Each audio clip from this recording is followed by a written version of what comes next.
You are now listening to the Warp World Podcast. Boom shakalaka. Welcome, everybody, to the Warp World Podcast, episode Nueve Siete, which just sounds sexy. Quite possibly the sexiest episode around. It's hot. It's a hot title. It's hot. Almost as hot as Jakku's background in the live recording here. That's true. Which is also the same as the Guy Fieri's shirt. He's actually standing behind me. Yeah, which is probably pretty appropriate because all three of us will be in Las Vegas next week, or this coming Saturday. Not this Saturday for live, but this Saturday if you're listening to it on SoundCloud. Yeah. Right. For the next installment of the Speedrun Sessions. You guys excited? Or we don't get together too often. You guys pumped for it? I am beyond thrilled, man. I'm so stoked. It's Vegas. It's Vegas. It's me and Pooh have been to Vegas before, and we tore it up good last time. So you tore it up real good. Jakku on his Vegas hacker conference weekend is something. It's not the Jakku that we all know and love. It is a different Jakku. Yeah, I gotta admit, rare form Jakku. That's very amazing. Rare form. Yeah, it's the shiny form. I'm really excited for sessions. It's going to be so fun, but I'm also really excited to see what we get up to around sessions because I feel like that's going to be some really quality amigo time. Yeah. I mean, we the three of us will have all Saturday. Me and you are flying in on Friday, Xwater. Yeah. With the rest of the runners. So we're gonna do something fun. You know, I feel like there's a lot of fun stuff to do in Vegas, you know? Like, it's going to be hard not to do something Yeah, it's got a little bit of something for everybody who is of the legal drinking age. I got told by my financial advisor I'm not spending enough money, so this is coming at, like, the perfect time, you know? Wow. That's got to be a weird thing to be told. Yeah. Yeah. I know. You're not spending enough. Yeah. Have you thought about not your future? That's kind of what he said. What would you drop like a stack on right now? Like split second decision, you have 5 seconds to answer. I can tell you the specific custom NES that I want to buy, and I've been going back and forth on it for a while. I actually just bought some shoes this week too, and I bought a lot of shoes like a month ago, and I bought not a massive amount this time, but a good amount of shoes. None for my no more Jordans for my kid though. So. No. I'm gonna wait until he's a little older. I'm gonna wear fresh kicks every day in Vegas. You know, I'm gonna look good, fresh kicks every day. So I don't know. Like I'm frugal, man. I couldn't see. There's not many things I want to drop a G on besides computer parts. You know. Yeah, and even then, you're already set on that front. So. Right. Set for a while, yeah. Yeah. It's hard to spend money when you don't really have any reason to spend it. Yeah. So. Anyway, I got everything I could want. I got my wife. I got you guys. You know, well, so heartfelt. If I had a G to spend right now, I would probably buy a mascot outfit. I don't know what kind. A mascot outfit? Yeah, maybe like a cougar. Okay. Yeah, I could get a Yonoid costume for 2.5. 2.5. That's not bad. Yeah.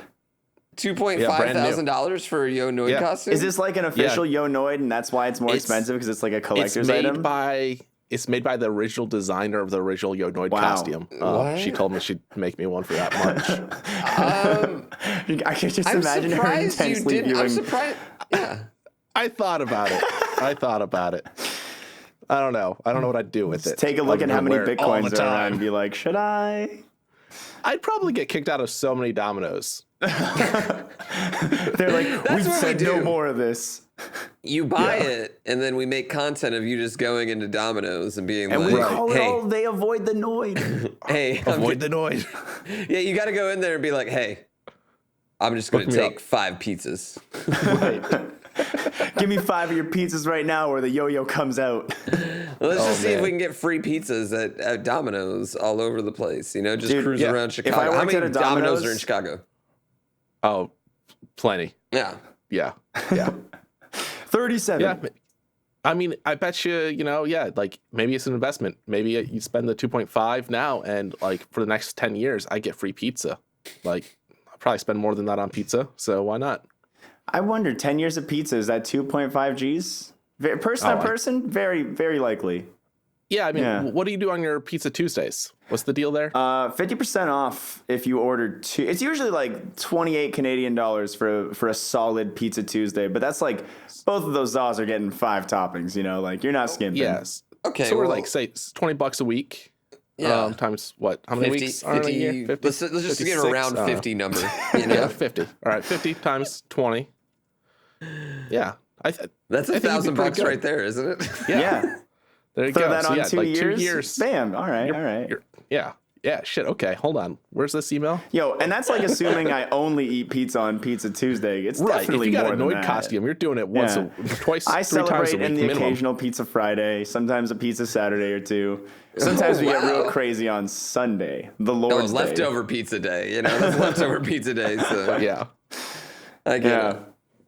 Oh man, yeah, I can't wait. It's gonna be a really fun time. If you guys are in Vegas or around Vegas, if you're in Southern California, head on over to Vegas for the night. Come see us at the MGM Grand at the Level Up Bar inside the MGM Grand. I think that's how I'm supposed to say it. I'm sorry, MGM, if you're mad at me for that. But I've definitely been toting it. It's like, we're taking over the MGM. Come check us out. There's definitely a few surprises that are going to happen, and that's all I can say. Hopefully, there's going to be some cool things. It's gonna be awesome. It's gonna be good. Yeah, it is going to be awesome. I'm very excited. I'm What else very are you very excited excited for nice. I'm very excited for sessions, but I'm also pretty excited about this new announcement we got this week about the Playdate. Playdate. I'm sure you guys have seen it, but for those who don't know, the Playdate is this neat, very cute little portable gaming console from the company that published Firewatch. And it's got everything you expect out of a portable console. You know, it's got a screen, an A button, a B button, a D-pad, a crank. I don't expect that. It's got crank. Yeah. I didn't expect that. Yeah, I wasn't expecting that either. Everything you would expect. No, but what do you guys think about it? First impressions. Let's talk. My first impression was, oh, another Game Boy knockoff, but it's self-powered. That was the first thing I thought. Like, it was just like a Game Boy emulator, but self-powered, and like You play for 10 so- minutes and it starts to the character in the game just starts to fall asleep as the screen fades. Yeah, I would totally, like, if that was all it was, I would probably buy one and put it in our emergency kit. Because we have an emergency kit, water and clothes, everything. Yeah. Gotta be able to just game. in case zombies break out. You never know. And I was gonna throw it in there, but then I saw what they were doing with it, and they're having a new game on it every day. Every week. Every week. Okay, every week. Yeah, every day would be too many games. Says you. Well, I mean, not too many games, but it'd be pretty ambitious to overwhelming. get. It'd be powerful. Yeah. Well, not if they're like small. Some of them are small little 5-minute Sure. games. Chat with your dad's simulator, shit like that. Sorry, I just thought of like this. The silliest like 5-minute game I ever played was at GDC like 4 years ago, and it was called Make 'Em Do It. And you had to take 2 dolls and connect them together so their naughty parts were connected together. And if you did, your dad walked in, and then the game ended. And then the game ended. That was the game. But if you didn't, it just said nope, nope, nope. And that was anyway. But yeah, it's releasing little micro games every week, I guess. Some of them actually involve the crank, like you use the crank as the controller, which I thought was really, really cool. And it looks like a really cool, fun, ambitious, silly handheld that is I'm definitely going to buy and probably play like twice. But I'm definitely buying it. Yeah, I mean, you have to. Your You have to financial spend advisor more told money. you We've just talked to about buy it, more things. I don't think he meant Yeah. a lot of more money, but Well, I it's think only he more meant $150. you're doing well.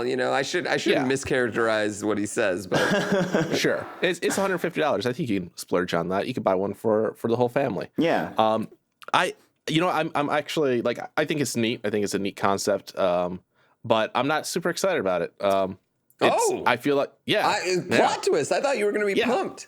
No, like I don't know. Maybe it's my old age.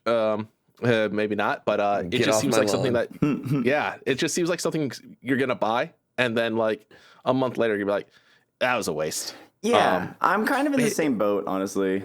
It looks cool, like it's neat, but the fact that the crank doesn't power it is kind of off-putting. That is actually a little off-putting. It's a monochrome screen, so it's not color. No backlight either. You know, no backlight, so you gotta be in light. Yeah. So it's kind of like, oh, this is kind of neat, but like that price point, like I think $50 would have been fair, and I'd be more like, oh, this is cool. Yeah. You can buy a 2DS for $99 US, and that plays Smash Brothers. It plays a really bad version of Game Mario Boy Maker. Games. You can hack it to play all of these games, probably. Yeah. This thing's probably going to be hacked to play some like, someone's going to be like, hey, look, I'm playing Pokemon Red on this thing I totally don't need to be playing Pokemon Red on. And now that'd be neat. If someone hacked it to play a Game Boy emulator on it, now you're like experiencing the Game Boy again. Yeah. That thing would be cool as like a little portable Game Boy for sure, because it's aesthetic. Yeah. Like it looks nice. It does look nice, and it does look cool, and maybe the games will come around and I'll be like, oh, this is actually really cool, but it's definitely not like a day one buy for me, which I know it's interesting, because normally I'm all over that sort of stuff, but I think it's got its charm, and I think it's got a spot for certain people. I'm gonna wait it out. That's fair. My financial advisor told me to stop spending money. I was in the same boat, but it's the 12 games that interest me. You know what I mean? Is it 12 games that interest you? Wait. Sorry. Yeah, because the system costs $150, but that includes like the hardware and the season of games is what they're calling it, which is a different game every week over 12 weeks. That's 3 months, and like the games are like coming from some pretty interesting sources. You got one coming from one of the people who worked on Katamari Damacy. You got another one coming from the Bennett Foddy, the guy who did Getting Over It. Yep. So awesome. Yeah, so like some really, I feel like it's going to be very art house. It's going to be a very interesting, artsy, handheld console, and it's not an essential, but it's cool. And like I said, I think the games have the potential to turn me around on this sort of thing. And I think if you look at maybe that's what they need to do is sell the system as like $100 or something, and then each season of games is $50 or something. Get that cost down. Go with those microtransactions essentially for your users, so that they can get the games that they really like. Mm-hmm. Yeah, it is an interesting model. And like, what happens past those 12 games? You don't know. That's what I was thinking too. We don't know. If it's wildly successful, those I'm sure more will be made. But if it's not, and what's going to be the gap between that? You know what I mean? Do they have a plan for games right after that? That is good points. It ultimately, like all systems, it does come down to the games that are on it. Your system can be the coolest little thing, but if you don't have any games to play on it, cough Wii U, nobody's going to buy it, and nobody's going to do it. The Ouya was the darling of the industry at one point, but it got all of one game essentially, and that was Towerfall. And Towerfall was a good game. Towerfall was a good game. The people that made Celeste made Towerfall. If you guys were unfamiliar with it, but yeah, it's a very good game out on Ouya. I was very happy with my Ouya purchase just for Towerfall at one point, but I literally had nothing else. I never played anything else, I think, on it ever. Also, the controller sucked. But yeah, so it is going to ultimately come down to the games. I thought it looked really cool. I didn't realize the crank doesn't power it at all. And that actually makes me bummed out. Like the fact that I can't just crank it to charge it up. Right. Yeah. Ruins my whole emergency plan anyway. So, it does, I mean, I'm not gonna lie. I really wanted that crank power. Like battery low, and you got to just go crazy on it. I mean, how great would that have been on the original Game Boy on a long road trip? Oh my god, your batteries are dying, and you're like, oh, I just got to crank this real quick. You're in the back seat just going crazy, and your parents are like, settle down. You're like, no, my battery's dying. My Pokemon are going to die. Good times. Man-powered gaming. How it should be. How it should be. How Grandpa used to do it. Back in my day, I had to walk uphill 2 ways just to play Pac-Man. Oh, my goodness. And we only had one ghost.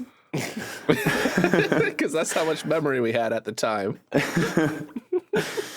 But yeah, overall it looks cool. It's gonna be an interesting like new way to to make games, because that crank is a weird mechanic. But I like the innovation. I like the innovation with this. But we got another company that's been innovating with one of their treasured IPs and not doing, from my first perspective, not doing so hot. So I don't know if you guys have seen enough about it yet, but Mario Kart Tour beta is now open. Beta. On the Androids, On right? the Androids, yeah. The Mario Kart mobile game. And I'll be the first to say it. Looks bad. Looks bad, dude.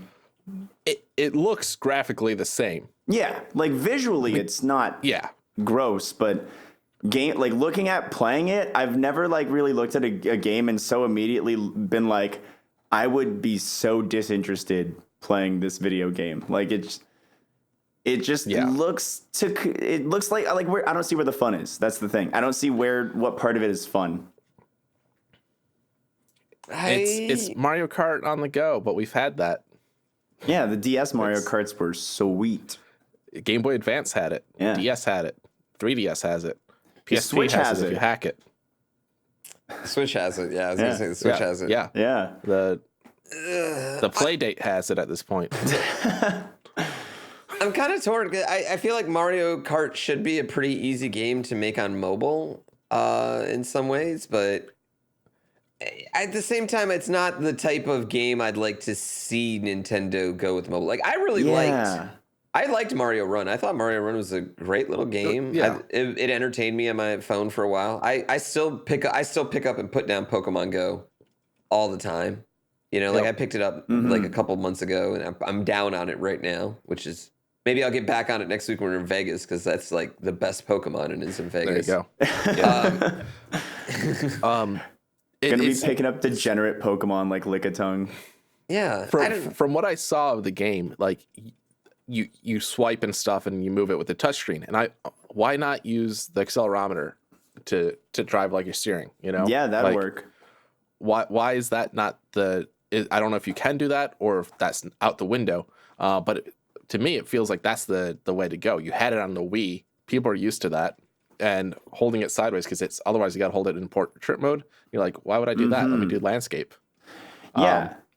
Show me more of that game. It doesn't make a lot of sense to me. And it's so slow paced looking. And I get that it's beta, so it could obviously change, but like It could. it doesn't you just kind of, it feels like you're just kind of like guiding the things on the track, guiding Mario or your racer or whatever. But it doesn't feel like it's actually a race. It just feels like you're there like, oh, you got to press the left screen because he's got to go left. But there's no like feeling in the turn from how it looks, at least. Yeah, like it's like an on-rail shooter in a way, but you get it to change the way he kind of gets to that corner, but he still takes the corner. Yeah. Yeah, I don't know. It's weird. Yeah, so again, like the motion controls, no one liked them, but I feel like this would still be better. Yeah. It's a strange one. What game would you guys like to see them make a mobile version of it? I used to think Animal Crossing, but they're shutting that bad boy down. So only in one region for loot box reasons. It was a bad version of Animal Crossing. I don't get why they didn't just slap people Animal didn't Crossing. Yeah, people didn't like Pocket Camp that much. Like they did at first because it was cool and triggered the nostalgia, but no, I didn't think it was that good either. I really think they did it well with Fire Emblem Heroes, to be honest. I think that's one of their more successful mobile games. It's quick plays. It's a strategy game, so it's a game that works really well on a phone. It's got the perfect amount of RNG to monetize it, where like you're using your gems to buy the next random hero capsule and hoping you get a 5-star and all that jazz. So like it just worked in a lot of levels that if it's what you want, if you're a mobile game player, it works well. Same with Dragalia Lost. They did pretty well with that one, and it was like an interesting action RPG that was on mobile phones that still kind of had enough elements in it to make it fun. But yeah, like I really liked Mario Run. I'd like to see them do more stuff like that, or even just like a Metroid game where you're doing like lab research instead of exploring. Sure. Like you're monitoring I like that idea. Tamagotchi, but it's a Metroid, a little baby. I like Metroid. that Yeah, idea. that's perfect. Yeah. I was thinking Captain Toad would be pretty good on a mobile phone. Yeah, Captain Toad would be perfect, actually. He's a nice, easy pick up and put down adventure. You could even make it AR. So like you scan your area and now you got to walk around your table, but that's turning the level like Toad does. That would be cool. That was free Nintendo. That one's free. Yeah. I really like the Tamagotchi Metroid. I'm not gonna lie. That's like I would totally take care of my cute little Metroid. Oh, for It can sure. grow, like, I would put different way in too much size energy and- into that. Oh yeah, that's actually kind of sweet. Dude, Yeah, the best that mobile sounds game really that awesome. could exist based off of video games that I don't know how it hasn't yet is the Chow Garden Sonic Adventure 2, just ported my straight goodness. to Oh mobile. my god, that would be so good. Yeah. Yeah, That would dude. be Sega- so awesome. Sega's coming back from bankruptcy and is coming out with new hardware. Just for that. Just for that, yeah. Just for that. If they released a console, if they released a $150 Tamagotchi style portable Chow Garden, I would buy that. I would, as long as it has a crank. As long as it Yeah, had a it's crank gotta to have a power crank. it. Gotta be able I to power up also- my Tamagotchi. Yeah, I only want crank-based consoles from now on. Yeah. Crank-based gaming. Yeah, crank-based Crank-based gaming is gaming. where it's at. That's the future of gaming. Is this CBG. the future of gaming. There was another mobile game that's actually coming out that we skipped over last week that I thought about afterwards. But did you guys hear about Pokemon Rush Blitz, something like that? Something, yeah. You remember I those heard about it. Pokemon games that were like little capsule arena Pokemon fighting? There was like one on the Wii U. There was one on the 3DS. Pokemon Rumble, that's what it is. Oh, okay. I've heard of that. Yeah, Sure. they were like little WiiWare, small, like $5 games that didn't have a ton of Yeah. content, but were like a fun little pick up and play. It's one of those that they're making. So it's like a Pokemon Okay. arena battle style mobile game. Okay. Yeah, capitalize on Pokemon. You can do that a lot. Yeah. I mean, they made a movie about that inspector dude, that Inspector Pikachu. Yeah. And he So why did. not? I wonder if he gets to the root of the mystery. You're going to have to see the movie to find out. Or we could spoil it. Or we could. I saw it.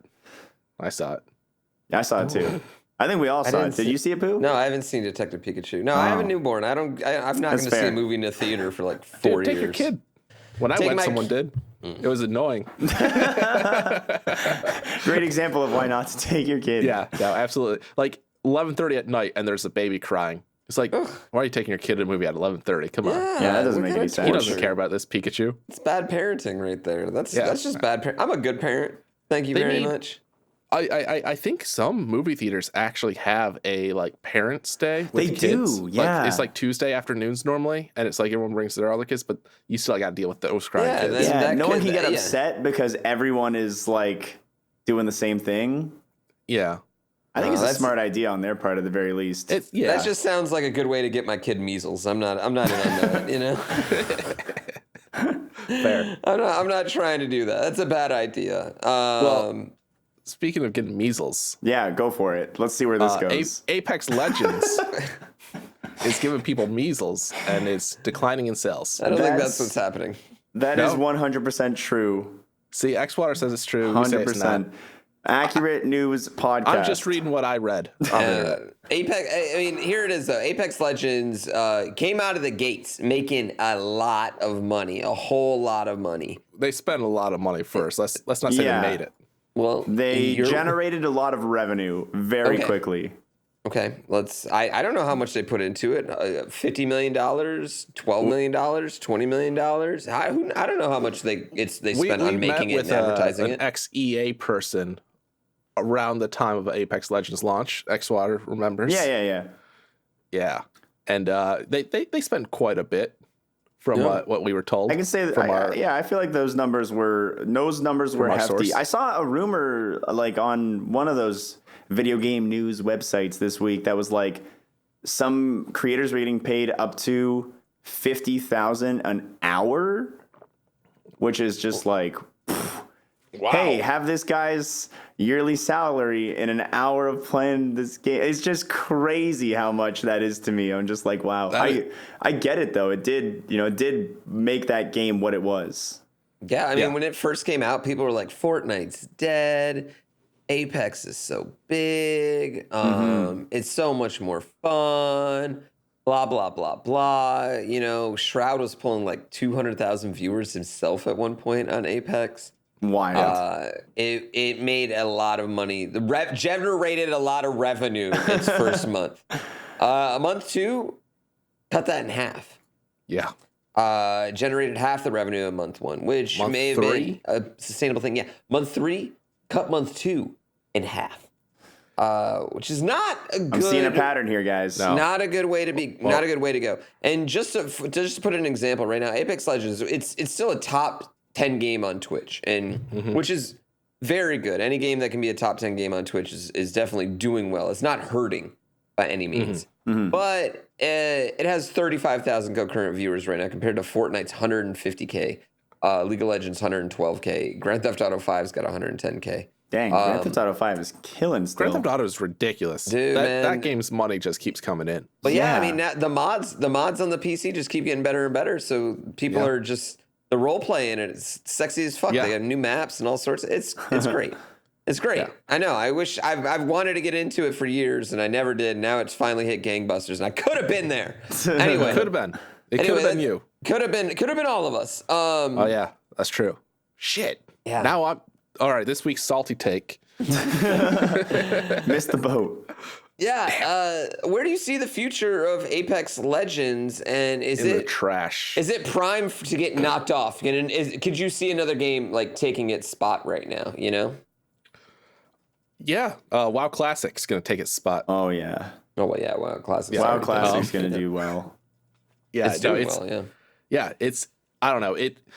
I downloaded Apex Legends within like the first 48 hours of it being announced, and I have yet to play it.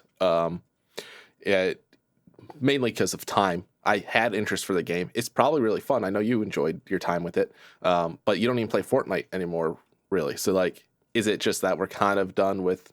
I'm not gonna say we're done with battle royales because battle royales are obviously the future of gaming. I think we're all just busy. I think everyone's busy with life, and no one cares about Apex Legends. Apex didn't grab me the way I played it once with my boy Adam Cole. Yep. Shout outs to Adam Cole. Adam Cole, baby. Name dropping. He better be commenting on this YouTube video. I know. He better now. I played it once with him, and I enjoyed it, but I didn't necessarily. I didn't enjoy it more than like Fortnite. Even when I get to play Fortnite, I play Fortnite probably now like once or twice a month. It's fun. I get like 2-3 kills. You know, maybe I get smashed in the top 10 because the top 10 is just full of like gangster kids now. And it's fun. I have a good time in Fortnite. Every time I go in, it's very changed and revamped. And like the map right now is wild and crazy and different guns. And it's always different. Like every time you pop in Fortnite, if you take a little while and you hop in, you're like, holy shit, it's so crazy and different. There's a lot of new stuff every time you come back. Apex has not added a new map. They've added one new character. They haven't added any new guns. The battle pass is very lackluster. It doesn't contain any sort of story progression in the battle pass, which you think in the world of Titanfall would have been something that was pretty easy, you know? Yeah. To me, it seems like EA might have missed what makes Fortnite so particular, so special, which isn't even necessarily its guns or gameplay. It's the fact that it's a living, breathing, constantly changing, evolving world. Yeah, always. I think that's something that a lot of game developers are going to have a hard time competing against. Like right out the gate, Fortnite was like, hey, we're going to throw update after update at you. And Epic was able to do that and do it well. But like EA, they've never done that. That's never been their type of thing. So all these developers are like, this is new. I don't know, we could try, but they're missing deadlines and stuff from what I've read.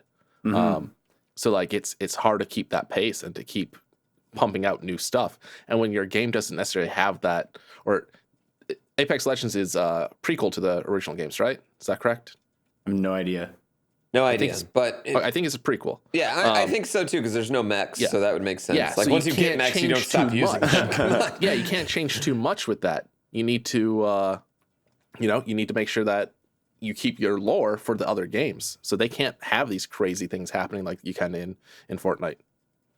Yeah, and like if you just look at Fortnite a year ago compared to right now and how much it has like it's not just like weekly updates, but it's also like they really lean into the community. They've got this creative mode that's really, really just grabbing, I think, the younger crowd really hard. And that's like setting Fortnite up for life. You know what I mean? Like those kids are going to grow up and be like, Fortnite's my game. I will always play it. You know, like this is my jam. Can't wait for Fortnite 2. Fortnite 2 will sell like gangbusters. sell dances like gangbusters. But yeah, it's the same reason I feel like League of Legends is still as big as it is in part, is that like you hook a younger audience and you keep them hooked for long enough and they don't want to leave, right? And Fortnite has definitely done that really well. And apart from all that, they just crank out the content so frequently that you can't compete with it. It's incredible how. Yeah, I don't think you really appreciate it when you're playing the game every day. But when you do just kind of hop in and hop out, it is incredible how often they change things in the map, and it's a testament to how easy it is in that engine that they've built. It is a very good engine. You can break down anything and build anything at any given time. That's with 100 people on a map. That's so. I mean, no other game can do that. You know what I mean? No other game. Yeah. You just couldn't you couldn't destroy things and create things in Apex like that. It would break all the engine. The engine just isn't set up to do those types of things. And you talked about the creative mode. Like the creative mode's so cool. Like they've kind of almost like it's like turned into Mario Maker. Like you see music levels in creative mode. You see like Kaizo trap levels. Yeah, the Kaizo trap levels. Dude, one guy has raised $100,000 for the fastest time in a Kaizo, and it's basically Kaizo. They don't call it Kaizo, which I really wish they would. Like, I wish there was like some crossover, like one speedrunner that was really good at Fortnite that could tell everyone what they're actually doing. There's a word for this. Help us out, Racefire. Help us out, man. Like we need someone to help us out. Like get a hold of these guys and tell them like they're doing.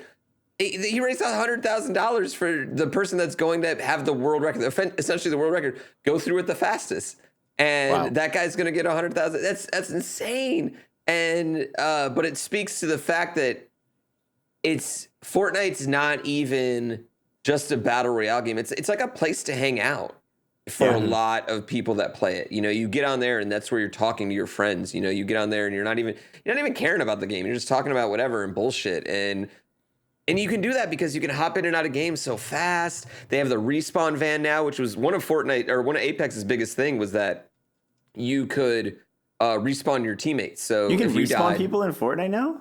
Oh, it's awesome. Yeah, you just if they die, like, let's say you're 4 guys, it's a 4-on-4. 3 of you die, you clutch it out and kill the other team. You can pick up all your friends' like tags and then go to a respawn van and respawn them. And that's something they lifted straight from Apex Legends. They literally took that exact model, stuck it in their game, and it's awesome. It's awesome. It works, and it's more exciting because then if your buddy gets it, you're more into the game. If he gets you back in, that's more fair. It's more fun. You know what I mean? He's not running into a 2-on-1 situation. It's just a plus. But I mean, it's amazing what they've done. It's amazing how they have been able to do it. It's amazing how they keep it going. It's amazing how the story has kept going. Like you guys remember the cube? Yeah. Yeah. Okay, there's still like the cube fragments are still like, that's what's still changing like the map right now. They just opened a big vault. So they had like the cube with all these little fragments had a vault. And once all the fragments went into the vault, they opened a vault and then everybody banged on vaulted weapons. And one of those weapons came back. It was whichever weapon got banged the most. Oh, that's cool. Right? That's really cool. That's so cool. It was a drum gun. That's like so cool. Like the whole community felt a part of it. Fortnite's just it's an impressive game, and just props to Epic. Like everyone else is playing catch up to what they're doing right now in their game, as far as games as a service is concerned. They're going to be on top, I think, for a while. I think they've proven the test because really Apex's like sudden boom was the biggest, I think, possible threat we could have seen to Fortnite. Game, same genre. It fills that like more adult theme that people have kind of been like looking for that, PUBG gives them, but the Apex has the cool movement, all this stuff, and it just couldn't keep up as well. I have a feeling Apex is going to sit around the same area as PUBG, 20K, 25K viewers on Twitch. It'll still like be incredibly successful. Like, don't get me wrong, but it will not be able to keep up with Fortnite, at least not how the data is showing right now. Yeah, and again, the only reason it really even competed at the out the gates is because how much they spent. How much money? People using it and showing it off. To be fair, though, they may have at least shown how you create a blockbuster hit. Yeah, you know, sure. now they didn't show how to sustain it. Right. But they might have built a roadmap of like, hey, you're going to spend $100 million. This is how you fucking do it. You know? Yeah, Yeah, absolutely. they definitely showed And, that off really well. Yeah, it would be interesting to know how that game would be doing without all that money spent and how it would have looked out the gate, but we won't be able to do that. Alternate universe. I wish we could. Yeah. Wish we could have that. Get that look. You guys mentioned it during the Fortnite thing. You mentioned that they crank things out, and it reminded me of the Playdate again with the crank. We should have moved it to that area. We Would have been such a should've. good transition. Perfect. But we're gonna have to deal with this other one. I'm just gonna have to boost through it. Over to the Discord Nitro boost. The Discord Nitro boost. So this is a new feature, I guess, of Discord Nitro users. It allows you to boost a server that you are on. And there's 3 tiers for boosting. There's such a thing as like partner Discord servers. I don't know the exact term that they use for them. But anyone that's like a Twitch partner streamer typically has one of these servers that has a few extra perks here and there, better audio quality, bigger upload sizes, and emojis and stuff like that support. With Discord Boost, you as a Discord Nitro member can boost that server to help get those perks for your server if they don't have them. It looks like a monthly thing, but if you get 50 users to boost you a month, you get some of the best audio quality Discord has to offer, higher 100 meg upload limits on files, and a vanity URL for your Discord. Yeah.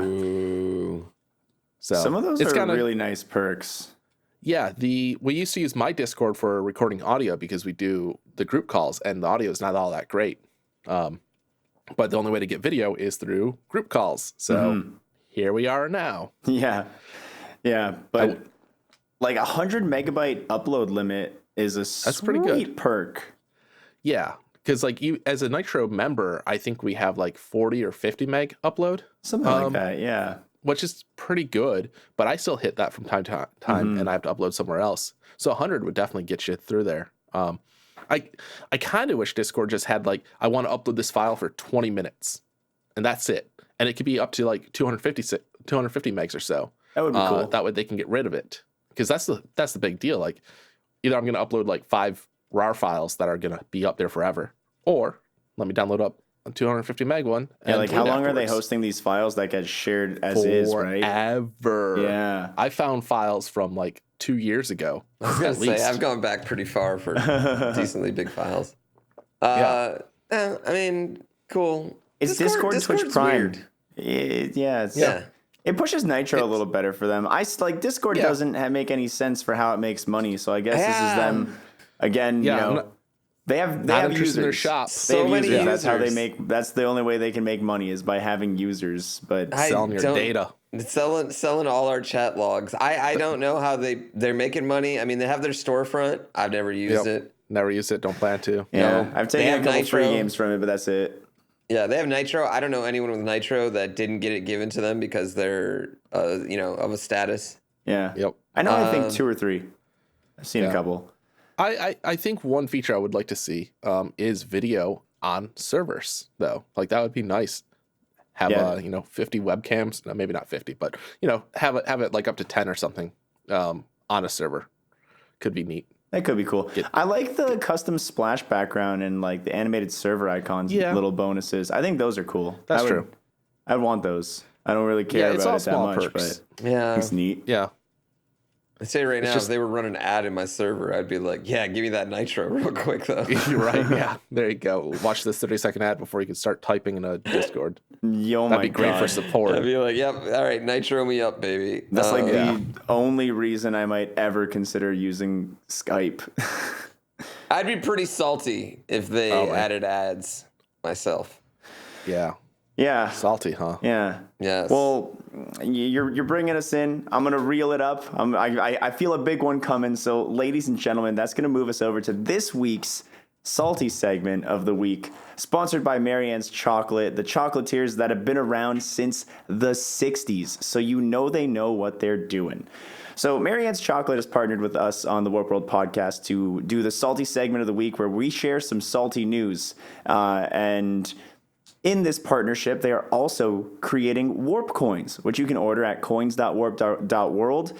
They're 12 individually packaged dark or milk chocolate coins that all have a little bit of sea salt in them. They have this adorable little packaging. If you're watching the video live on Twitch or on YouTube in the future, then you can see it on Jaku's camera. But it's an adorable little packaging. They all come individually packaged. You get $5 off if you use code WARP. And again, that URL is coins.warp.world. So if you want some chocolate, you need some cool gift ideas, you want to support the podcast a little bit, check it out. It's a lovely little deal. But without salt, they can't make the chocolate. So that brings us to this week's salty moment. And it actually revolves around a new Twitch feature that was introduced. Jaku, you want to run us through what's going on?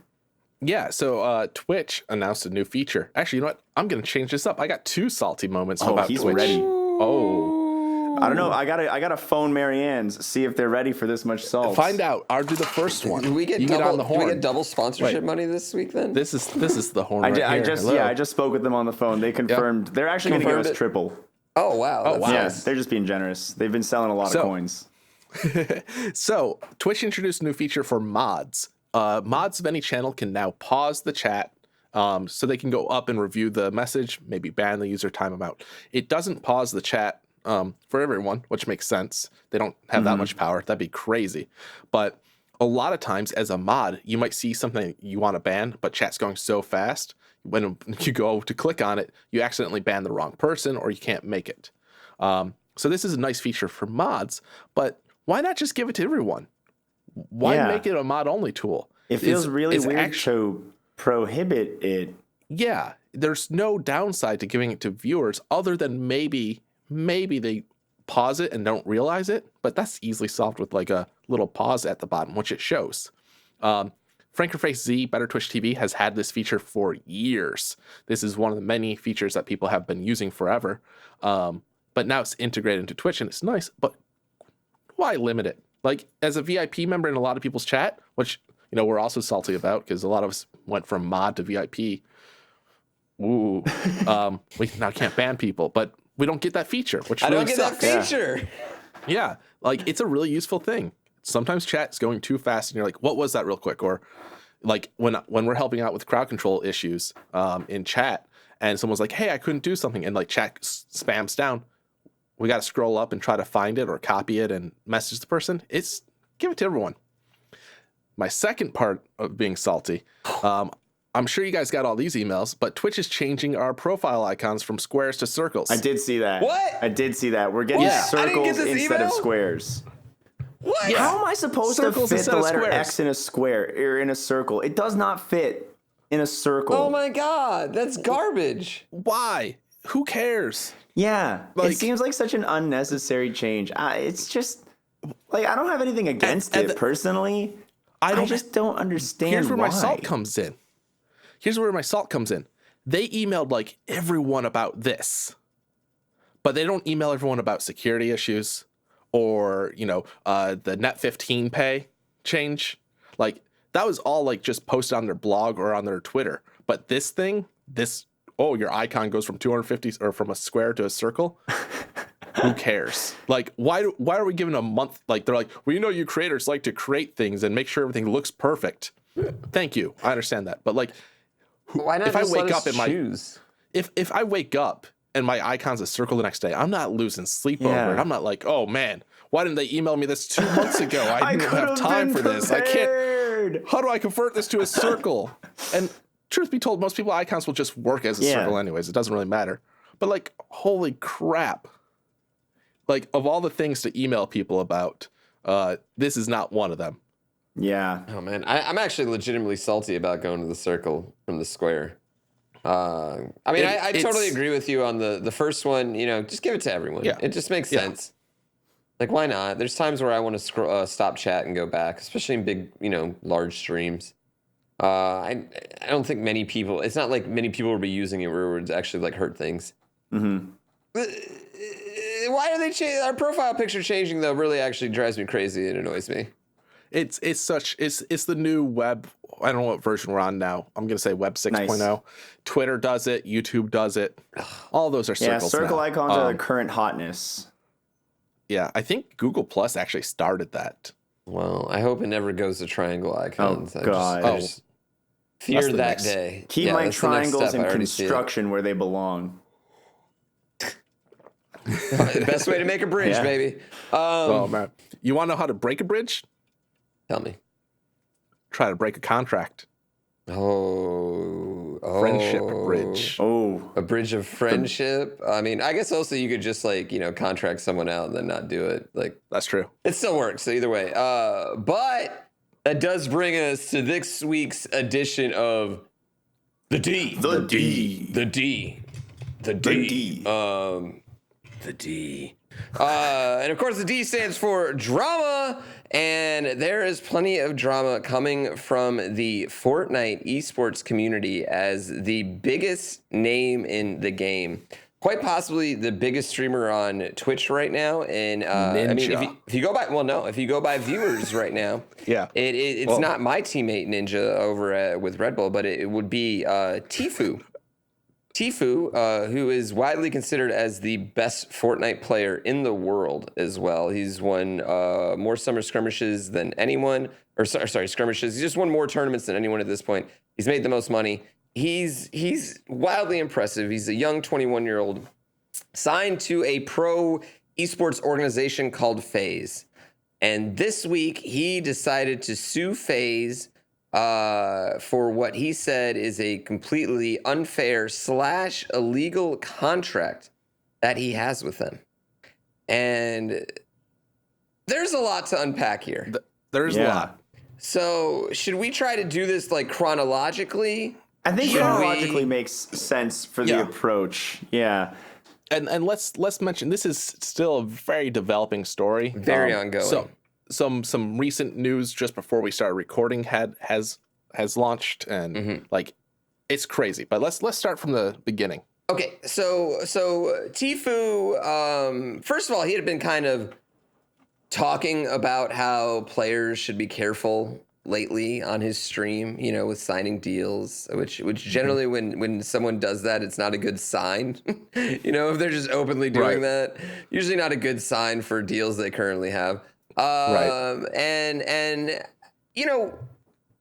he wanted a new deal because, as his lawsuit says, it is incredibly unfair. It entitles FaZe to 40% of his YouTube, 20% of his Twitch earnings, 80% of his sponsorship earnings, 20% of his tournament earnings. And FaZe's response to this, in fact, one of FaZe's owner, FaZe Banks, is what he goes by, had a lot of responses to this. He said, "We've only collected $60,000 from Tfue. We've collected $0 of his Twitch earnings. We've collected $0 of this, that, and the other earnings." He went on to make it very personal. You know what I mean?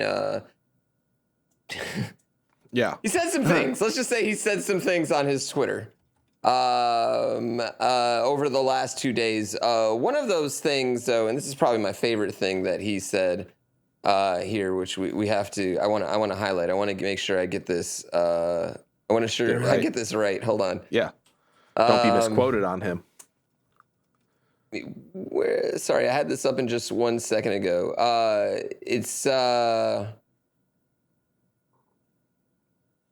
He admits on his Twitter that it is a bad contract, but that they have been trying to renegotiate with him for a long time to try and make it right. In fact, offering up to $1 million per month. Now, Tfue's probably making significantly more than that on his own Twitch stream. So that's probably, this sounds bad, a drop in the bucket with him. They never really admitted anything as far as like the contract. They never disputed what Tfue said, that they have that in the contract, only that they've never actually collected on that in the contract. Tfue sent out a viral video where he said release the contract. This is a lot of stuff. This happened last night. This is a lot of stuff. Tfue also claimed in the lawsuit that they forced him to drink and gamble at their house and forced him to move in with them. Yada yada yada. It's great stuff. Check out the two Twitter accounts, FaZe Banks and Tfue, if you'd like to see that. Goes on to today. Another member of FaZe Clan ownership group was on Keemstar, which is basically like YouTube TMZ for gaming, if you didn't know about it. He said Tfue wants to get out of it to start his own organization. That's something. 15 minutes before we went on, the contract actually did get released, except not by FaZe Clan itself, who said they would release the contract. It got released to the internet by the powers that be. I don't know how these things happen. Hackers. And pretty much everything Tfue said was true. FaZe Clan can at any point in time decide that they want to take 40% of his Twitch earnings, 40% of his YouTube earnings. Just because they haven't doesn't mean they can't later on. Big numbers. It's all in there and all spelled out. It also shows that he's only making $2,000 a month right now from them, which is insane to me. Ridiculous. And only paid on the 30th of the day, as pointed out by Xwater. So that means February he's not getting paid. Yeah, that's ever. I don't think they actually probably did that, but they might have. They probably could say that. Yeah, because it says paid on the 30th of each month. There isn't a 30th in February. Never has been. So he's like, never will be. You didn't read the contract, idiot. I feel like that's what this whole thing is like is shaping up to, because like I feel like he signs this contract, he's probably just getting really big and really excited, and I'm sure like the first go over for like from Tfue's perspective, he signs this contract like, yeah, I'm eSports, without really going into it, thinking a little too much, because honestly, looking at it just briefly as we did, you can see a lot of the really big holes. Yeah, we should say he's not just trying to get out of it because it's a bad contract, just because it's also just unenforceable in half of the things that they actually put in there. The way that they're presenting their organization as one thing, the contract's kind of putting them against it. So it's not even valid technically in most likely. And that's one of the things that they're arguing, is that they made him sign things that are essentially illegal in the state of California, where he resides, also where FaZe is located, which by most circumstances, it definitely seems like that's the case. One thing we should talk about is before we maybe get into more specifics of this, is the Wild Westness of the video game industry right now, in the esports industry. There's no regulation at all. You can sign players for as little as you want, for as long as you want, for whatever amount you want, and people can throw things in there. If you are in the NBA, your agent can only take 10%. If you are representing someone who's in the Screen Actors Guild, the agent can only take 10%. These teams are acting as agents, which is A, illegal in the state of California to be doing that, but B, they're taking potentially more than 10. Yeah. Potentially being able to take more.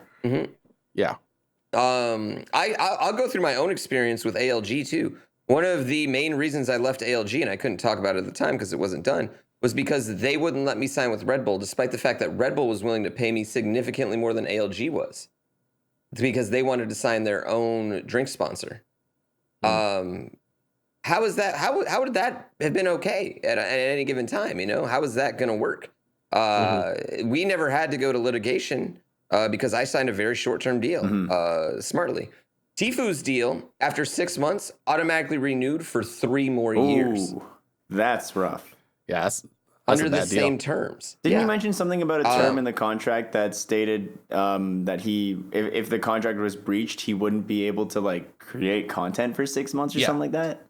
Yes, there's there's a clause in the contract that says if he gets fired for whatever reason, they can essentially block him from making content after that, which is an insane thing to me. That's insane that was in the contract. That's a fairly common thing with a lot of tech jobs. It's a non-compete clause, and it's typically to prevent you from going to a competitor with your proprietary information, and is typically, and definitely in California, illegal to enforce. because that's his livelihood. If you're a gamer and that's what you're good at, someone can't say, well, you signed a contract that said you won't do that for 6 months, so you go flip burgers or something for those 6 months. Yeah, it's like, nope, need to feed my family. Need to live, need to pay bills. So that's another thing that's probably most likely unenforceable in this contract, but it's there. And it shows how bad this contract is by having stuff like that in there. They mentioned you can't have pyramid schemes. Everyone knows like all the best companies are built off of those. Like, come on. I had a buddy who's actually like ended up being jointly related to somebody at the top of a pyramid scheme, and it was a wild couple of stories. Like his mom married into like a pyramid scheme family. Real crazy stuff. Oh God. But anyway, with the Tfue stuff here, I feel like with all the bad contract stuff, we gotta obviously talk, because there's two sides to every story, and there was some statements at least like from, I think it was either Banks or someone who was talking. I'm not sure with who, but they were explaining like their side of the story and how they felt towards Tfue. And so Tfue did this thing, like part of his lawsuit against them was pressuring him into underage drinking in their facilities. And then like Banks uploads this video of his YouTube channel, of Tfue's YouTube channel, of him just like shotgunning 3 beers, having a good time, like very obviously, underage drinking of his own choice. So like the other thing is that they were saying that Tfue was looking to break the contract to start a competing organization, a competing esports organization, and was going to take everything that he had learned from this to do that from their perspective. So that's the thing. At this point, we really only know, we've seen the contract, we've seen what's been going on between them, but there still is a lot of room for like what's really happening. Sure. They've said that this started in September, honestly. Like negotiations and stuff seems to have started in September on these changes, and they haven't got to any resolution. Which I think is when his 6 month probably was his 6 month automatic renew. Which is what I'm speculating. Yeah. It also, I know in Tfue's video that was released last night, he mentioned like the underage drinking and all that stuff. He didn't want that in the lawsuit, and is asking for that to be removed because like obviously he was having a good time. Who knows if him and his lawyer decided to put that in there just as a thing, and then like, oh, we'll remove it now. But that is being removed apparently, which is good because you can tell in the video, like, yeah, he was not necessarily being forced. I mean, maybe he was, and he was already drunk and he was having fun, but who knows? It's interesting to know though in their contract that it states that he can't do anything illegal, and yet here's this video of him, and that should have voided the contract right then and there. I feel like. I didn't read all of it or really look super into it, but the Twitter pop off was very, very like unprofessional and just intense. It's very interesting. Here's listen to this tweet. Lots of F-bombs by this guy. Listen here, you fuck Tfue. I really do still love you to death. If I could have prevented this from happening, I would have. I did everything I could. I'm exhausted. I know you must be too. Let's sit down and talk. Bring whoever you want from your side. I'll come alone. He's been going off on it, and I can't help but feel like this is a bit of salty cookies by him. This is his salty moment of the week. Two things can be true. He can have really helped out Tfue. He can really help out a lot of people. He can really be a good guy, and he's also signing these players to fucking really horrible shit contracts that he could use if he ever got in a pinch. You know what I mean? Just because he's never taken 80% or 20% of your Twitch or whatever, if he's legal to do that, if this is in the contract and he's legal to do that, he could cash in whenever. He could sell the company and the next company could cash in. You know what I mean? It's like, it's in the contract. What are you going to do about it? The fact that he would ever sign someone to a contract like that is really fucking shitty. It's pretty obvious that Tfue didn't have any representation when he signed this contract, because nobody in their right mind would have ever let that happen. ALG tried to sneak in that they could make me stream whenever, however, whenever they wanted, wherever they wanted.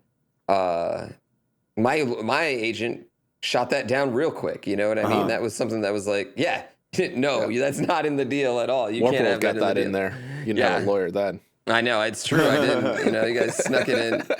You guys snuck it in there on me. And that's why we're live right now. Yeah. Yeah. We don't No. care you have a kid. You got to do this. It is interesting. It's going to affect. It's going to have a large ripple effect. The outcome of this is going to have a large ripple effect across esports, because if Tfue's contract is null and void, I bet a lot of people are going to go back and look at their fucking contracts. Mm-hmm. Yeah. And see what it is that they can get or what it is they're owed, especially, some of the higher ups, some of the names that are higher up in the Fortnite game specifically, because they're probably worth more than what they're getting right now. I like to equate it to. Yeah.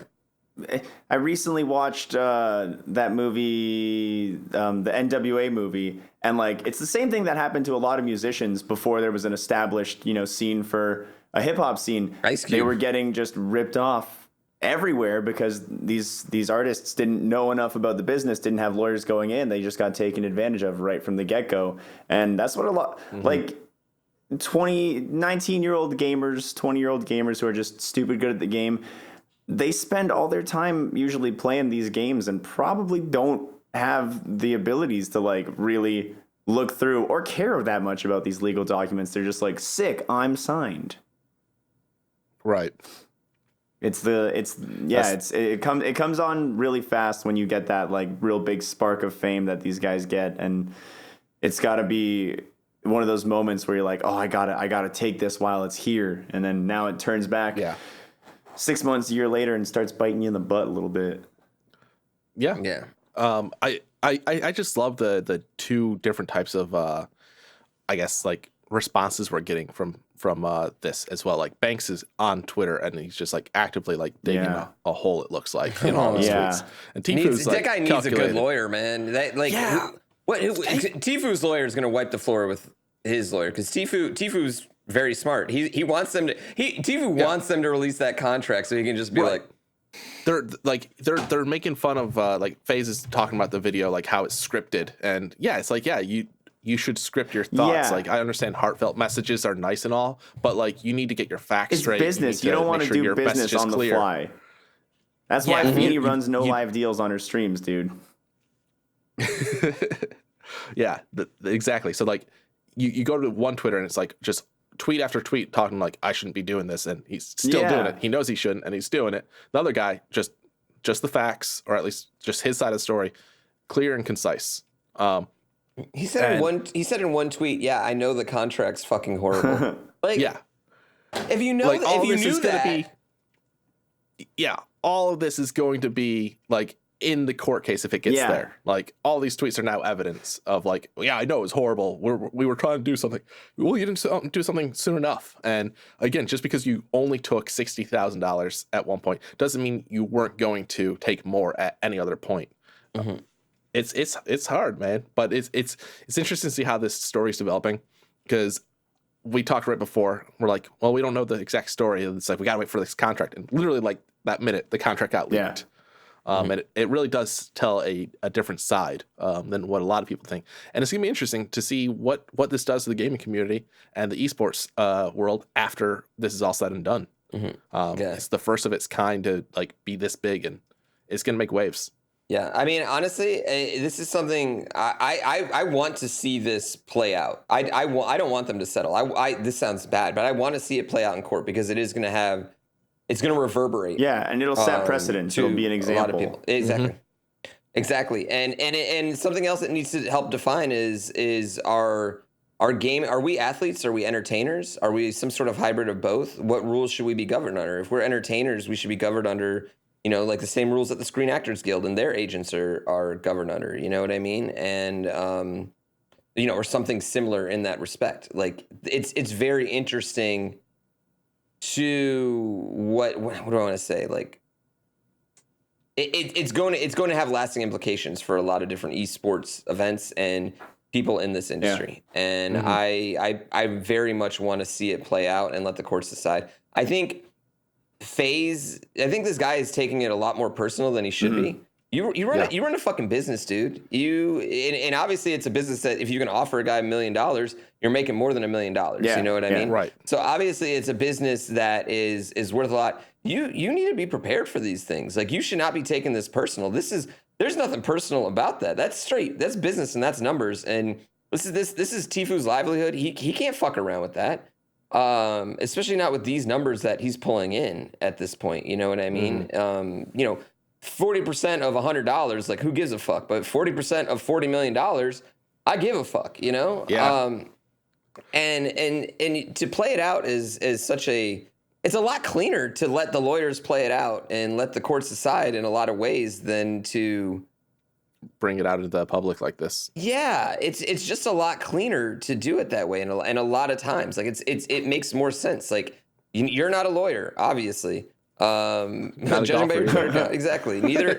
He's not a lawyer, obviously, or he wouldn't have signed this fucking shit deal in the first place. You know what I mean? Yeah. Like, neither of you guys you guys don't have the mental fortitude to argue this. Either one of you, you know what I mean? The education, mental fortitude, whatever it is, you know, the negotiating powers, the legal powers, and it's not. I don't know. It shouldn't be personal at that point. It shouldn't be personal. It's a tantrum. It really just looks like a tantrum. It does. Yeah. It's not a good look. And at the same time, you can tell, like, the FaZe players may have been instructed to. I don't want to insinuate that, but a lot of other FaZe players have been saying nothing but good things about it. And these two things can all exist. He can have done so much for players. He can have done so much to help everyone out. He can give them equipment, a place to stay, help them out with money, help them out with cash, yada yada, all these things, and still actually be screwing these players. You know what I mean? Like, those things don't exist in a bubble. They can both be happening, and I don't know. It's fucking business, though, man. It's not a fucking. This isn't a gang. You don't get beat out of it. You know, like, dude, LeBron left Cleveland and went to the Lakers. Like, jerk off motion to you, man, dude. I hope Tfue starts his own team and calls it Hayes Clan. You know, like. Oh my god. Yeah. I don't know. I'm always going to side with a player in this situation and not someone that was trying to take advantage of from what we players. got, I definitely will. feel like this Banks guy doesn't seem to be a legit dude. I also side with Tfue on this one. Yeah. I mean, I wanted to wait for more facts, and the contract's pretty clear on who to kind of side with. So Tfue, it seems like, is currently in the lead. In the lead. We'll see. Maybe it's a fake contract. Maybe someone leaked a fake contract to put us off the trail. Yeah. Keep that TMZ hype going. Breaking news flash tomorrow. Real contract leaked. You know what? Actually, do you want to know the other aspect I do love talking about this made actual TMZ news. This is legitimate news right now out there. Yep. Which is kind of exciting in an entirely different way, you know? Yeah. We're getting coverage on more than just Ninja in, like, the outside of the gaming world at this point. Yeah. Which is pretty cool. Yeah, I will say one more thing before we leave this topic is esports teams are always going to have, they're in a weird spot because I don't feel like they can ever make it worth a player's time after a certain point. Yeah. Mm-hmm. Because after a certain point, players are just going to make more off their own stream. Like, No, it's definitely different from, like, say, sports. I feel like people, like, sports players will have their fans, but ultimately you have that team. You follow that team more. Because you can't stream yourself, shooting free throws in for 2 hours, being like, check out my practice session. Right. Nobody cares. I mean, some people will. Sure, some people but people want to see sweet dunks and high octane situations. Exactly. Yeah. They want to see that team performing as a team. But esports, maybe you got a few players that play well together. But overall, like, people lock onto one of those players and follow them wherever they go. In games that are team games, I guess, are the ones where it's most essential to have an esports team. Like, if you're going to be competing in League Worlds or Dota International, like, you need to be on one of the teams that are competing in it. You need to qualify with that team. It's a much, like, it's not like a team in the sense of working with you as a brand. It's like legitimately a team as like we are competing athletes in the Dota tournament. This is our team. Yep. Which is really the only reason that anyone who's getting numbers anywhere close to like Tfue or Ninja or Doc really needs a team. When they need competent people to play with to compete legitimately. It should be noted, Tfue's going to continue to play with his partner, Cloaksy, who he's been playing with for a while, who's still on FaZe, and he's still going to be playing with him. And Cloaksy, his partner, has shown love to both parties. You know, he said FaZe has been great for him, but he agrees that Tfue should, get the contract released. Tfue He should be free through. Yeah, exactly. That's exactly said that. So, props to him for being extremely diplomatic. That's wildly impressive. Absolutely. I don't know. It's interesting. It's an ongoing thing. I think we're probably going to talk about it for a few more times on this podcast. Yeah, I'm sure we'll see this unfold more. Yeah. Oh, you know what we forgot to talk about? Tell me. Mario Maker 2 Invitational. They announced some of the commentators. Oh, yeah, that's right. Yeah. Still no word on any players. We know Grand Pooh Bear would have been a great commentator, obviously. Would have been a great player, too. But you can't do both. Can't do both. No, it's not happening. It's not happening. But no, it's interesting. We got a little bit of news on that. Nothing huge yet for our community size and our community in general. But it's a little bit of news there. Yeah. Hopefully we get the player list soon. With E3 being 20 days away, you would assume we would know a few of them at this point. Yeah. Wait. Well, it's June 8th is the invitational, isn't it? So it's that Saturday. Yeah. I believe. Yeah. So it's about 3 weeks away. Crazy. Should be good. Yeah, it's I don't know. Maybe Feeney will get invited. I mean, yeah, I think Feeney would be somebody. I've accepted. I've internally accepted and swallowed my disappointment that it's not going to be me. I am just really want someone I know at this point. Someone I know and care about. Yeah, I think Feeney would be really great. I think so too. Yeah, she's got the energy. She's got the smiles for it. all the time. Yeah. I would just look bored, and then X-Water would be too crazy. I would intimidate the competition. It'd be too intense. Right. I got to be honest. I probably wouldn't even participate in the racing part. I would just be like, "Ooh, can I do this? Can I do that?" Everybody's going to try to mess low. around. You're like, I wonder if I can do cat stalls. Yeah. How can I do mid-airs? Let me try mid-airs real quick. That'd be actually really funny to see. Yeah, this is my old chance to play. I gotta just go through everything. The interview afterwards, they're like, "Well, what do you do?" I was like, "Well, I really wanted to see if some tech would be around. I figured winning now is cool, but winning later, that's what's important." Yeah. This is just a battle. We got a whole war to fight. Exactly. The people they picked for commentary, it's just it's the people they go with for. Yeah. Same guys that are doing Smash, same guys that are doing the Splatoon. So that's just their team. Fine. Yeah, it's they're not my first choices for sure, but I guess Nintendo's just we get all the same people for the most part, with one or two people that are different. It makes sense. Well, all right. Well, it's no hot news there, but let's go into this week's hot take. Hot take. Well, what is that? Yeah, I was like, we'll do it. We'll fix it in post. Don't worry. Fix it in post. Hot take this week. We've gotten the first draft of that bill that the United States Senator, I forget which state he's in, is working on to fight microtransactions that target children in video games. And we got a couple of points here. So the hot take this week is the United States taking the right step towards fighting these microtransactions, or will this hurt the game industry instead?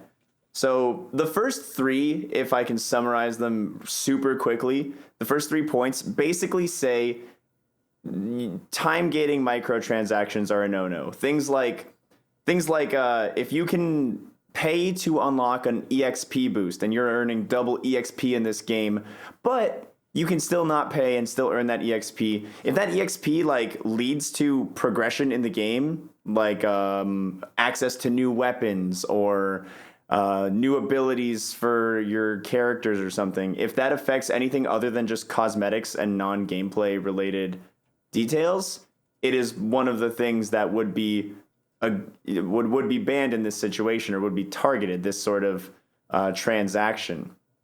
Another clause is permitting a user to continue to access content of the game that had previously been accessible to the user, but has been made inaccessible after the expiration of a timer or number of gameplay attempts. So like the Candy Crush style, where play 5 times and wait. Like they want to target that style of gameplay as well. And that's the general gist of what we got in this first draft from a quick glance at a couple of the points they showed. Obviously, the document's massive, and I didn't read the whole thing. But what do you guys think about these first few points? I don't know. It feels fine, honestly. Like that seems kind of okay. Our biggest issue with all these things was always like, locking content behind this sort of thing, and changing like, pay to win sort of thing. And this kind of isn't that, and it allows gamers that want to play the game and experience this stuff to do it, but those that have money and less time can pay to get there faster. I think a good example is the new Assassin's Creed game, where like you legit can't beat the main story without doing like 5 hours of side questing between each like story arc, which side questing.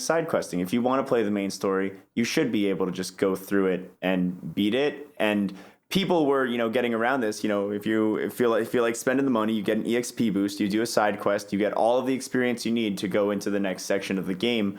Or with this boost, the main quest is just giving you enough to progress at a steady pace. But this level gating type game design that's been coming in a lot more lately, that developers have been doing a lot in single player games as well, is one of those things that I feel like this is targeting. And even like, not even like including children in the conversation and trying to not target them. I hate level gating. I'd be thrilled to see that not in my story games. Mm-hmm. Yeah, it's so interesting. I'm all over the place on this. I really am. I do think there are some shady microtransaction tactics, and I think there are some great microtransaction tactics that really add to the game.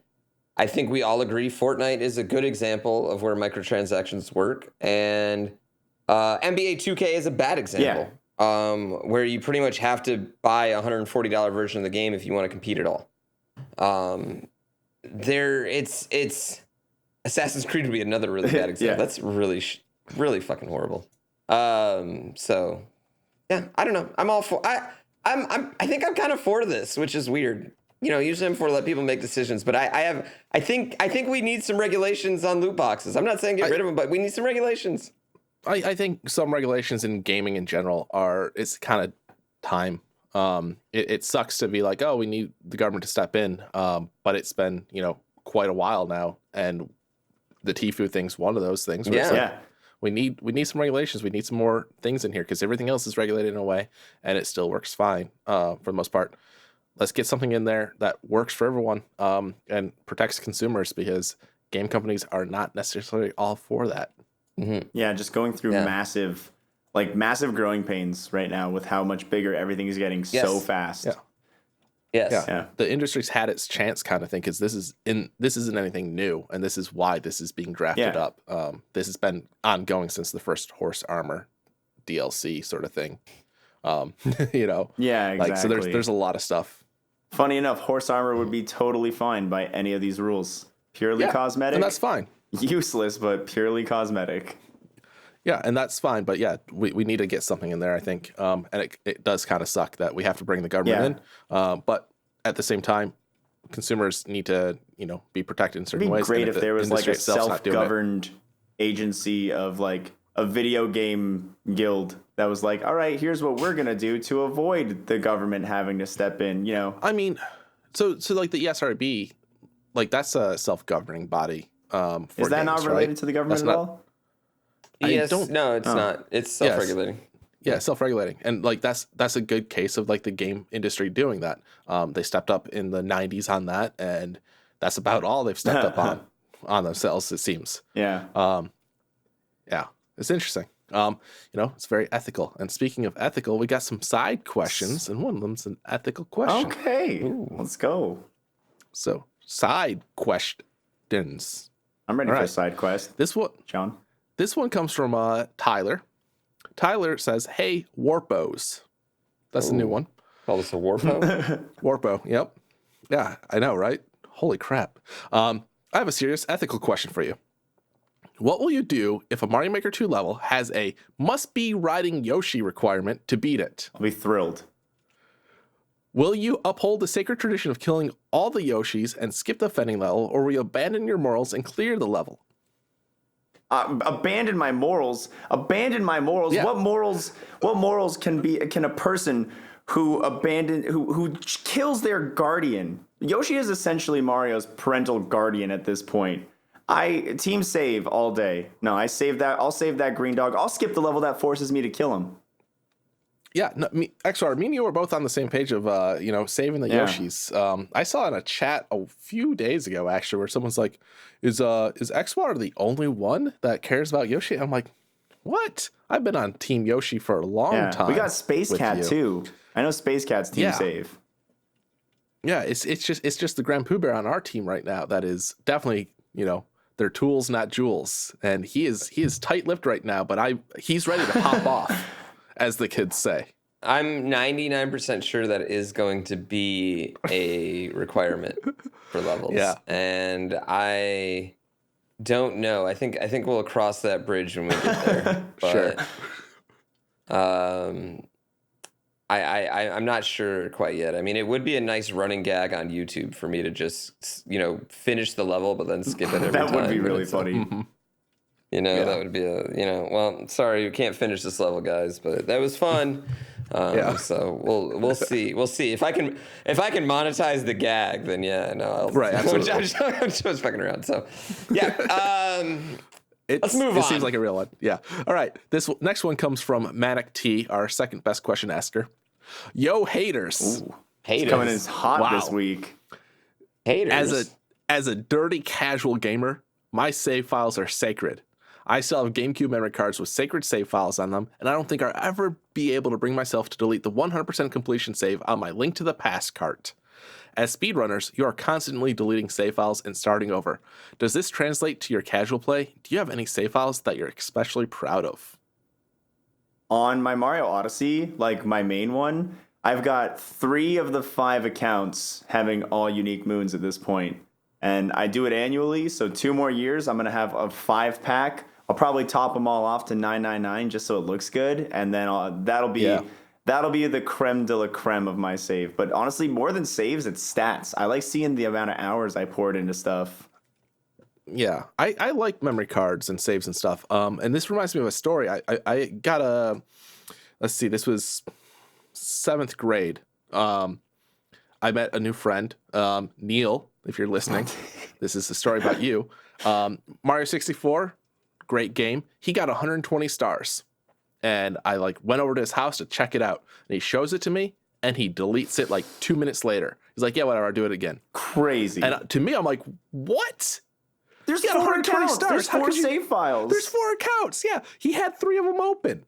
I could not believe that he did that. And to him, he's like, whatever, just do it again. And me, 20 years later still, I'm like, what the hell, dude? Neil, what was going on in your head? Neil's probably a serial killer today, dude. Yeah. Oh, shit. He did disappear.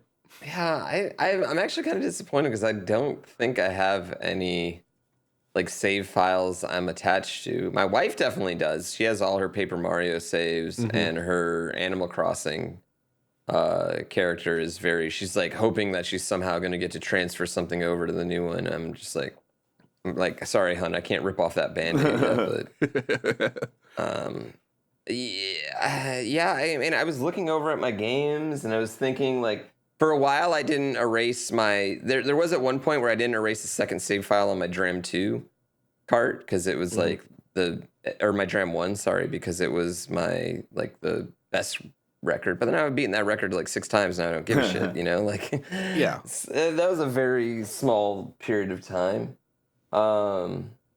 I don't know. I'm going to download a bunch of Mario Maker 1 levels onto my Wii U that I want to remember. Like a lot of, Panga's levels, a lot of Barb's levels. So I'm like, before Maker 2 comes out, I'm just going to spend like a day just downloading levels. Are you gonna like fill up my worlds? Because you can create extra accounts, right? So you could create more profiles on your Wii U too. Or whatever. However many fits on the however many fits on the They Wii give you U. like I'm 120 never slots or something. I'm never gonna go back. I'm actually never gonna go back and play them. So there's like however many like my levels don't take up. I'll just fill that up with other people's levels. So I have it. Maybe one day I'll revisit it. Yeah, it will be interesting to see if people revisit. Maybe that's it. But I don't know. I myself, like I have saves that I remember, like my Link to the Past saves from like as a kid and stuff. I don't think I have them anymore. Like at the time they were special to me, but like nowadays a lot of those old saves you can get all that stuff back. I was kind of sad to know my Pokemon Red save did get deleted though, over time, but that is what it is. I don't know. It's an interesting it's an interesting question there, Manic. Might even put you back in the number 1 spot. I guess we'll see. He's fighting for it. He's fighting for it. Yeah. I mean, find out in the comment section of this YouTube video if you're number 1. That's youtube.warp.world. Yeah. Every Tuesday. Uploaded every Tuesday morning, and that's one day after it comes out on podcast applications. Yeah. First comment gets a free sub to my channel. Is that true? Yeah. Commenting. Yeah, first comment on this video. There we go. Let's incentivize it. Commenting. All right. I like it. All right. We will see you guys next week. Don't forget to check out the Patreon, check out the Warp World Staff YouTube, check out the Warp World Staff Twitch channel, where this podcast is being filmed. Check out Crowd Control. Check out all the Twitter accounts. Check out Grand Pooh Bear's speedrun sessions next week. Yep. Yeah, check it Is there all anything else? out. Where Crowd Control will be there. Yeah, Crowd Control will be there. It's like a beautiful marriage. Yeah. I think that's it. That's it. Vegas, baby. All right. Bye, everyone. Yeah, see you next time. See you.